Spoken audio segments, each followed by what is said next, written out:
Alors, pour situer le contexte climatique, il faut remonter un peu en arrière dans le temps, et le mieux, c'est de remonter à ce qu'on connaît suffisamment bien pour ce qui nous concerne maintenant, qui concerne les 800 000 dernières années, pendant lesquelles on sait, grâce aux analyses des glaces de l'Antarctique, que le climat de la Terre a connu des variations très importantes, puisqu'on a eu alternance de périodes froides, très froides, avec beaucoup de glace à la surface du globe, des périodes qui duraient typiquement de l'ordre de 90 000 ans, entrecoupées de périodes chaudes comme la période actuelle, qui, elle, durait en général un peu moins de 10 000 ans. Je dis en général parce qu'il y a des exceptions.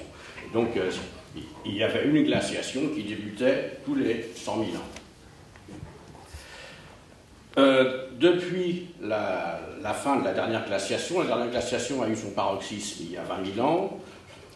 On peut dire que la fin de la glaciation, c'est il y a environ 11 000 ans.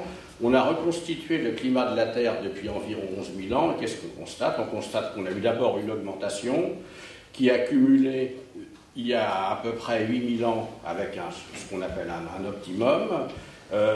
Ensuite, une période de 2000 ans environ de stabilité, puis après ça a commencé à décroître gentiment, et tout cela, c'est la croissance initiale, la déglaciation, la croissance initiale, ensuite la décroissance, tout cela s'explique par les variations de l'insolation à la surface du globe en fonction de la latitude et des saisons. Et puis, au milieu du XIXe siècle, on a la température globale qui a commencé à remonter, et qui a commencé à remonter très rapidement par rapport aux variations dont je parle ici, dont je viens de parler jusqu'à maintenant.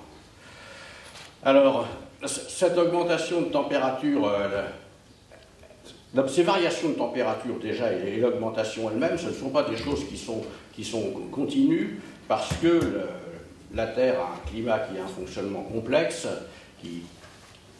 on a un système qui coupe le fonctionnement de l'atmosphère avec le fonctionnement de l'océan, avec le fonctionnement des glaciers, avec le fonctionnement de la végétation. Tout ça éventuellement perturbé par des modifications du Soleil, par des modifications du volcanisme, ce qui fait que c'est un système qui a des variations propres, qui sont relativement importantes, qui se superposent aux grandes tendances dont je viens de parler. Alors, ce réchauffement qui a commencé au milieu du XIXe siècle, il n'a pas été continu.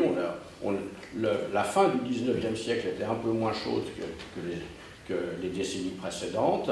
On a eu une période relativement froide au milieu du XXe siècle, enfin relativement froide, disons une stabilisation des températures, et puis à partir des années 70-80, une montée brutale des températures, avec maintenant depuis environ une dizaine d'années une espèce de plateau, et ces fluctuations, donc par rapport à une tendance à long terme, s'interprètent effectivement comme étant dues d'une part aux fluctuations propres du climat, qui est une machine complexe, chaotique, et d'autre part aux perturbations externes dues par exemple ces dernières années à une petite baisse de l'activité solaire, et dû aussi beaucoup au volcanisme. Bon, ce réchauffement, alors il y a des gens qui ont prétendu qu'il n'était pas réel. On en a des traces qui sont absolument certaines sur l'ensemble de notre environnement. On a donc la température qui effectivement a augmenté. Chaque décennie, chacune des trois dernières décennies a systématiquement été en moyenne plus chaude que les décennies précédentes, et plus chaude que toutes les décennies pour lesquelles on a des mesures précises, c'est-à-dire depuis 1870, depuis qu'on a des mesures météorologiques systématiques qui couvrent plus ou moins l'ensemble du globe. Ce réchauffement a provoqué un réchauffement de la mer. On constate que la température de la mer en surface, mais aussi en profondeur, a augmenté, ce qui se traduit par une dilatation de la mer et donc par une augmentation du niveau de la mer. Cette augmentation du niveau de la mer est due aussi à la fonte très importante des glaces alpines et continentales, et on observe également une diminution importante de la banquise arctique.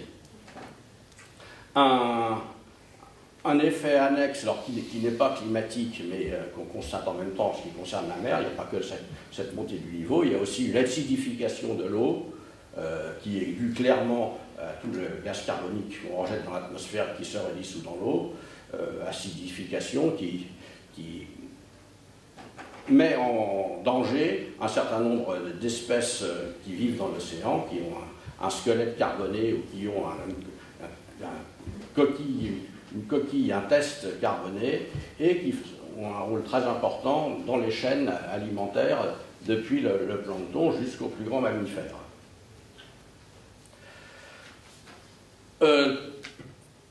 Plus près de chez nous, il est facile d'observer, il n'y a qu'à regarder les relevés météorologiques, le nombre de journées très chaudes augmente sur l'ensemble du pays. Sur l'ensemble de l'hémisphère nord, on voit une diminution importante de la surface enneigée au printemps. Et puis, on constate déjà un déplacement de la faune, alors que ce soit la faune océanique, les poissons, on trouve des poissons méditerranéens maintenant, qui vivent communément dans la Manche. Le plancton, les espèces de plancton qui ont besoin d'eau très froide ont de plus en plus de mal à vivre. Et on constate aussi le déplacement de la flore, la végétation se déplace gentiment vers le nord, la vallée du Rhône jusqu'à Valence maintenant est en climat méditerranéen. Tout cela les climatologues l'attribuent à l'augmentation de l'effet de serre, due essentiellement à l'augmentation de la concentration de gaz carbonique, le dioxyde de carbone dans l'atmosphère, qui n'a jamais dépassé les 300 parties par million, c'est-à-dire un volume de 300 volumes de gaz carbonique pour 1 million de volumes d'atmosphère au cours des derniers 800 000 ans, et qui actuellement est à 400 parties par million.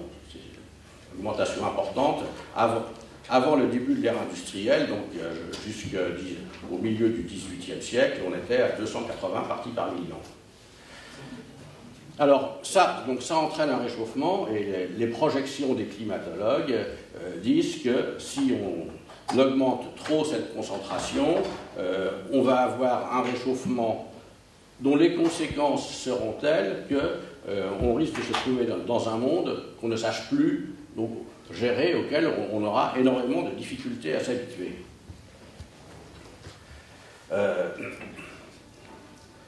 Donc, pour éviter ce risque énorme, il est clair qu'il faut réduire fortement nos émissions de gaz carbonique. Et il faut le réduire non seulement fortement, mais il faut les réduire rapidement. Et ça, c'est un vrai problème politique, parce que une politique n'est acceptée socialement que si elle produit des effets. Or, pour produire des effets sur la température, il faut agir typiquement 40 ans à l'avance. Le système climatique a une très grande inertie. Ce qu'on fait maintenant, on en verra les conséquences dans 40 ans. Donc, ça veut dire que si on ne veut pas, dans 40 ans, être dans une situation qu'on ne saura pas gérer, il faut agir dès maintenant. Ça, c'est un vrai problème. Et un vrai problème pour le monde politique en général, parce que le monde politique, pour avoir la confiance dans nos démocraties, pour avoir la confiance des électeurs, il faut montrer qu'on fait quelque chose qui est efficace. Et l'efficacité, on ne la verra que plus tard. C'est vraiment un gros problème. Et c'est aussi la raison pour laquelle il faut qu'on agisse tout de suite. Alors, là-dedans, donc, les émissions totales de dioxyde de carbone ne cessent d'augmenter. Actuellement, en 2014, on a émis 37 milliards de tonnes de gaz carbonique au niveau mondial dans l'atmosphère. Comment se situe l'Europe dans ce problème? L'Europe est le 3e émetteur mondial.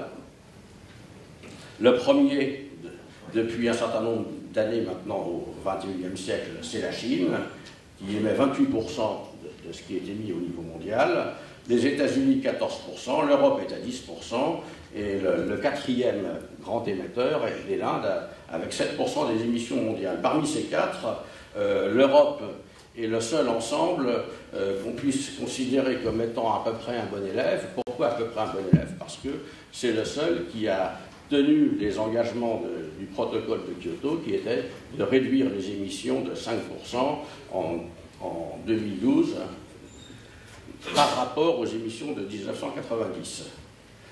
C'est également le seul pays, le seul ensemble de pays, le seul bloc qui, en 2014, ait vu ses émissions décroître.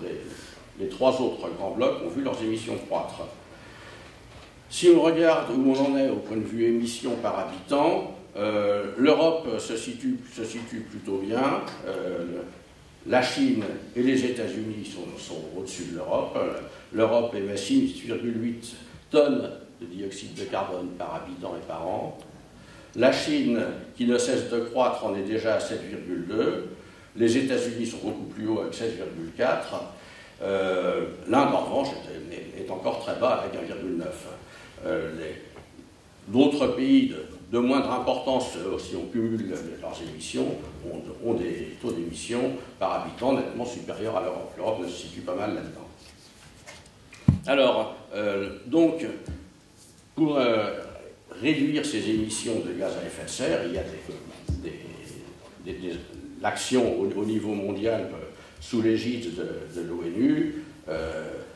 C'est ces fameuses conférences qui ont lieu tous les ans, avec des grandes conférences.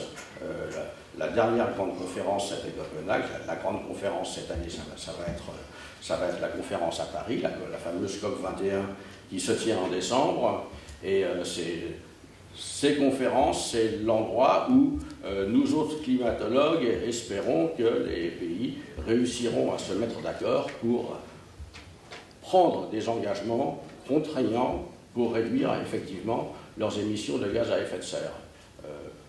Faire prendre des engagements contraignants aux pays sont des choses extrêmement difficiles, d'autant plus qu'il n'y a pas de gouvernance internationale pour pénaliser les pays qui ne respectent pas leurs engagements. Alors, que fait là-dedans l'Europe?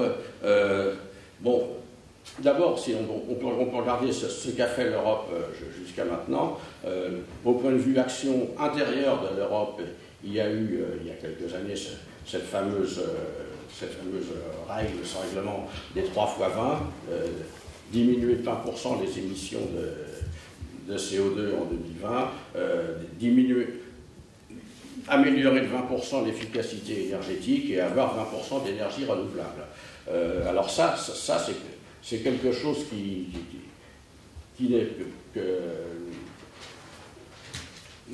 les climatologues en général, enfin, et en particulier moi, ne trouveront pas satisfaisant. Pourquoi? Parce que on essaye de remplacer l'objectif, le vrai objectif à atteindre, qui est la réduction des émissions de CO2, par un objectif sur les moyens. Or, des moyens, il n'y a pas forcément que les moyens qui sont indiqués, et d'autre part, chaque pays de l'Europe est dans son contexte différent. Il est évident que les moyens à mettre en œuvre dans les différents pays doivent dépendre du contexte local. Donc, cette règle des 3 x 20 universelle pour l'Europe n'était évidemment pas dans la bonne voie. Alors maintenant, on en a quelque chose. On est revenu à quelque chose de plus sérieux, où chaque pays décrit ses objectifs en termes de réduction d'émissions, et à charge pour lui de définir les moyens d'y parvenir. Alors, l'Europe, globalement, vis-à-vis de la communauté internationale, a défini une espèce de schéma général de ce que devront être les actions pour aboutir à un accord correct à la COP21, donc à la fin de l'année. Bon, ces actions qui demandaient entre autres à chaque pays participant de fournir pour la fin du premier trimestre leurs objectifs de réduction de l'émission de gaz carbonique, il n'est déjà pas atteint, puisqu'il n'y a qu'un nombre restreint de pays qui l'ont effectivement fait. Les États-Unis, l'Europe, bien sûr. La Russie a donné des chiffres. La Chine dit qu'elle va les donner dans quelques mois. De toute façon, ces objectifs de limitation des émissions tels qu'ils apparaissent dans ce qu'elle a pu indiquer jusqu'à maintenant, ça ne va pas. Ça veut dire qu'ils ne font pas d'efforts violents avant 2030. Voilà. Alors, donc, le problème, est-ce que l'Europe va réussir à ce que cette conférence COP21, qu'elle héberge à Paris, va donner des résultats tangibles? Bon, ben, c'est ce qu'on verra. Cette conférence sera précédée au mois de juillet lors d'une conférence au niveau plus scientifique organisée par l'UNESCO, également à Paris, qui s'appelle Our Common Future, qui devrait faire le point sur la science du climat, tout ce qui est nouveau par rapport à ce qui a été publié dans le rapport du GIEC en 2013 pour la partie scientifique et en 2014 pour les impacts et les moyens de limiter les émissions. Et donc, c'est une conférence qui devrait apporter un certain nombre d'éléments à prendre en compte pour la COP21 à la fin décembre. Voilà, je vais m'arrêter là. Merci beaucoup.